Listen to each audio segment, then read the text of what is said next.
Welcome to this week's edition of Mob Talk. I'm Dave Schratweiser. And I'm George Anastasia with the Philadelphia Inquirer. George, 'twas the week before Christmas, and all through the house, not a creature was stirring, not even an FBI agent. Looks like the mob guys are free of an indictment, at least this Christmas. Ho, ho, ho. Yeah, it looks like we're going to be into the new year before anything serious happens. It's going to be a quiet Christmas, and everybody's going to be home just enjoying themselves. Well, we're going to change up a little bit this week. We're going to talk about your favorite mob movie that you might want to get on DVD under the Christmas tree. Exactly. Put a mobster under your Christmas tree this year. All right, George, let's start with your top two favorites when it comes to mob movies that you might want to get on DVD this Christmas. Well, Godfather's got to be part of it. Godfather 1 and 2 especially, and particularly the scenes where De Niro is Don Corleone in Little Italy in the early days of Corleone's life, and when Pacino was in Sicily. That's my two favorite parts of the two Godfather movies. And the other movie I would think would be Donnie Brasco, right, which I think is the most realistic of almost all the mob movies that have been made. All right, I like A Bronx Tale, 1993. I like Goodfellas from 1990. Both of those movies are my favorites. I could watch them anytime. I'd love to get them on DVD. Bronx Tale is a morality play. I mean, it's really good, and De Niro plays against type. He's the bus driver, and it's really, I think, interesting character study, and that's why that's very effective. And that was De Niro's debut as a director. Right. And he's gone on to make quite a few mob. Yeah, Palminteri wrote that, and he does a one-man stage play. I saw him perform that, the same story. So yeah, that I think is a classic in a different kind of sense than The Godfather. The Godfather movies kind of set the stage for everything that came after. A Bronx Tale is a little bit different, and it's much more, I think, a personal story, and it's an interplay of a father and a son. All right, Goodfellas, that's everybody's favorite. I think just a great movie all the way around. Ray Liotta, De Niro, Pesci is Nicky Scarfo. Oh, yeah. I mean, but the character that Pesci plays there, I think, could have been Nicky Scarfo. That the around the bend, violent. Anything can set him off, and you never know what he's going to do. I think very much Nicky Scarfo in that. Why is that movie such a grabber for people? Why do people love to watch that movie just as much as they do The Godfather? Yeah, I think Goodfellas was much more gritty.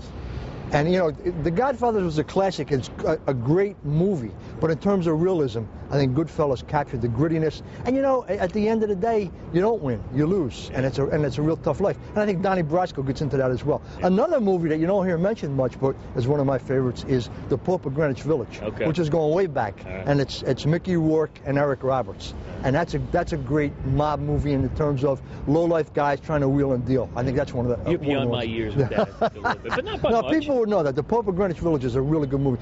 I think the other movie current that we don't think about in terms of mob is The Departed, with Jack Nicholson. Absolutely. I mean, that's Whitey Bulger, that's Boston. That's a very good mob movie. Very current, too. I mean, it's been some stuff that was in the news in the 90s, early 2000s. Sure. I think it's built around the story of Whitey Bulger, the boss who was an informant in Boston, and the whole interplay of law enforcement and the underworld. Yeah. What's the attraction, you think, with these mob movies over the years? I mean, they keep making them. Yeah. People keep going to see them. People keep buying them on DVD. And I keep waiting for Hollywood to call me and make one of mine and one of my books into it. It never happens. You got five of them. Nobody's done Philadelphia. No, I think what the attraction is, America's always been fascinated with the outlaw. Yeah. Jesse James, Billy the Kid, then Al Capone. I mean, there's always this fascination with guys living outside the law, and it's become, in a lot of ways, the mafia has become part of our pop culture. Yeah. In a lot of ways, it's a brand, like Prada and Dolce & Gabbana is the mafia. I mean, people really get into that. All right, let's talk about a couple of characters in some of these movies and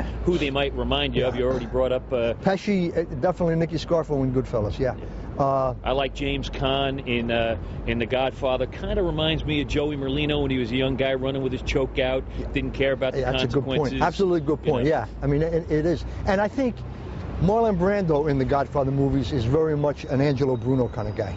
Yeah. He's the Don. He understands it's a business. You go about your business. You do what you got to do. You push and you probe, but you're not real aggressive. And I think Angelo Bruno was a lot like that. But he also, when he had to make a move and exact some consequences, like The Godfather would exact the consequences. You do what you got to do, but it's strictly business. Yeah. And I think that's one of the things that movie captured. And Angelo Bruno, Carlo Gambino, those guys in that era were a reflection of all of that. All right, now we do the drug world sometimes because we consider them partially the mob as well. Scarface is always a big favorite. Say hello to my little friend. What a great line. Oh, yes, I mean, indeed. Yeah, that is, I think, a whole nother type of underworld genre, and people, a lot of people would say that's their all-time favorite. Now, let's talk about Philadelphia a little bit. You could do a movie on the mob here in Philadelphia and have some fun with it.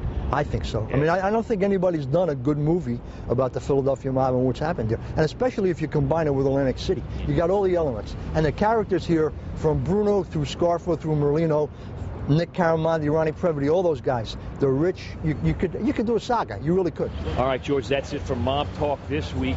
Let's talk a little bit about 2010 with the new year. What are we expecting right off the bat? We're expecting a big RICO indictment, and I think we've been hearing about it for over a year. I think it's going to come, and it's probably going to come early in the new year. And then we got some tangential things pending in common pleas court. All right, George, that's it for Mob Talk 2009. We'll see you in 2010 for the new year. Buon Natale.